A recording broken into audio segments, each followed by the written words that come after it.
അവിടെ ഒന്നുകൂടി ഒരു അഭിനയം വേണം. ഒന്നുകൂടി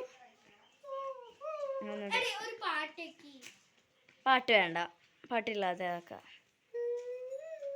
നാളെ അഭിനയിക്കുമ്പോൾ പാട്ട് അവർ ബാക്കുന്നിട്ടല്ലേ.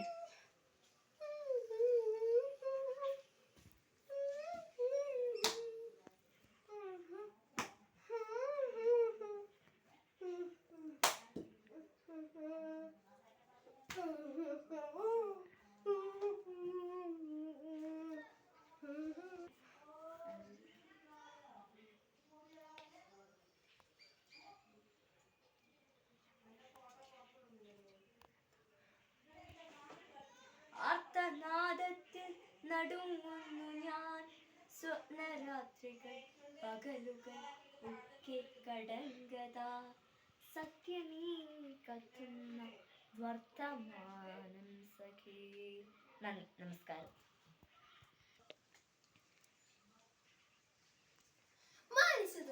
വന്ദനം. ഞാൻ ഇന്ന് ഇവിടെ പറയാൻ പോകുന്നത് ഒരു കൊച്ചു മോനാറ്റാണ്. നമ്മൾ നാളെ അവതരിപ്പിക്കാനുള്ളതാണ്. നാളത്തേക്ക് ഞാൻ ഇവിടെ അവതരിപ്പിക്കാൻ പോകുന്നത് ഒരു കൊച്ചു മോണാറ്റാണ്. മോണാറ്റിന്റെ പേരാണ് മാമ്പഴം. നിങ്ങൾ മാമ്പഴത്തിന്റെ കവിതകളെല്ലാം കേട്ട് കാണുമല്ലോ, കുറെ ബുക്കുകളും വായിച്ചു കാണുമല്ലോ. അതേപോലെ അത് അനുബന്ധിച്ച ഒരു കൊച്ചു മോണാറ്റാണ് ഞാൻ ഇവിടെ ചെയ്യാൻ പോകുന്നത്. അമ്മുക്കുട്ടി, നീ ഉണ്ടോ എന്റെ കൂടെ കളിക്കാൻ? നീ ഇല്ലേ? അവളും ഇല്ലല്ലോ. പാറു, നീ ഉണ്ടോ എന്റെ കൂടെ കളിക്കാൻ? നീ ഉണ്ടോ? എന്നാ വാ, എന്റെ ഒപ്പം വന്നോ. ഓക്കേ, നമുക്കേ അപ്പവും മാങ്ങയും ചുറ്റി കളിക്കാമേ. നിനക്കറിയോ പായസം ഉണ്ടാക്കാൻ? എനിക്കറിയില്ല പായസം ഉണ്ടാക്കാൻ. എടാണ്, എടിയല്ല. നിനക്കറിയില്ല പായസം ഉണ്ടാക്കാൻ?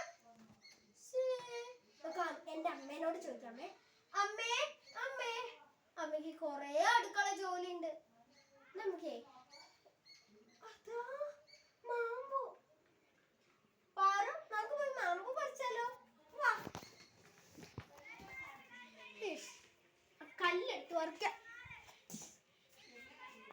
ഹായ്, മാമ്പു അമ്മയെ കൊണ്ടുപോയി കാണിക്കാം. വാ പാറു. ചിലപ്പതികാരം എന്ന മഹാകാവ്യത്തിലെ മധുനിശന്തിയായ കഥ. കണ്ണകി. കാവേരിപ്പും പട്ടണം മഹാപ്രഭുക്കളുടെ മഹാനഗരം. ആ പട്ടണത്തിലെ വൻ ശ്രേഷ്ഠനായിരുന്നു കോവല.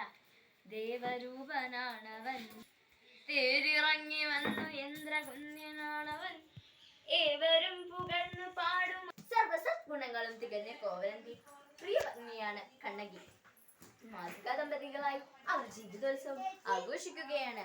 സുന്ദരിയും സുശീലയുമായ കണ്ണകി മടയൻകോവിലിൽ വെച്ച് ആദ്യമായി കണ്ടുമുട്ടിയ ആ അസുലഭ നിമിഷത്തെ ഇടയ്ക്കിടെ അവനവളെ ഓർമ്മിപ്പിക്കും. തിരുനടയിൽ തൊഴുതു നിൽക്കും തമ്പുരാട്ടി, പുലരയിൽ കഥ ചൊരിയും കോവളാനി, കനകനയും കനതരവും കരിമിശി. അത് മതി. ഞാൻ